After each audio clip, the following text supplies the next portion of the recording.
আপু 10 টাকা দেন না, ভাত খাবো। আপু আপু 10 আচ্ছা টাকা দাঁড়াও, দেন না, ভাত দিচ্ছি, খাবো। দাঁড়াও। এগুলায় টাকা দিয়া কি লাভ? ওরা তো টাকা দিয়া ডেন্ডি খায়। ওই যে দেখেন দৌড় দিল।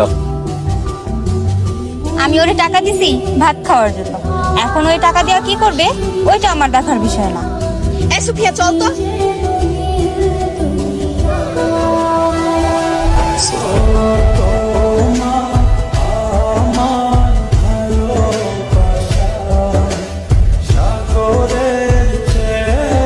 কি কিছু বলবেন? আচ্ছা, আপনি প্রতিদিন এখানে কুকুরকে খাবার দেন কেন? আচ্ছা, আমি এখানে প্রতিদিন আসি, আপনি জানেন কিভাবে? কি ফলো করতেছেন? প্রেম টেমের চক্কর, তাই তো? অ্যামেজিং! দেখছেন কত রাত ধরে আমি এই চিন্তায় মগ্ন ছিলাম যে আপনার কিভাবে মনের কথা বলবো। আপনি তো আমার মাথার টেনশনটাই দূর করে দিয়েছেন। Yes, I love you. আচ্ছা, আপনি তো আমার সম্পর্কে কিছুই জানেন না। এখন আপনি তো আমার চেহারাই ভালো করে দেখেন নাই, দেখছেন শুধু চোখ। আমার নাক বোচা, দাঁত উঁচা, নিকাপ উঠাইলে ভালোবাসা সব জানলা দিয়ে পলাইবো। আচ্ছা, হ্যাঁ বলে দিলে কি করবেন? কোথাও ঘুরতে নিয়ে যাবেন, বলবেন বোরকা সরাতে।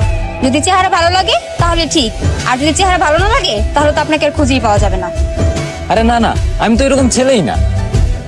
তাহলে আমি আপনাকে একটা ভালো আইডিয়া দিই। হুম। আমাকে বিয়ে করেন। বিয়ে? হ্যাঁ, বিয়ে, তারপর ভালোবাসা নিয়েন। আর বিয়ের পর তো ভালোবাসার সময়ের অভাব থাকবে না।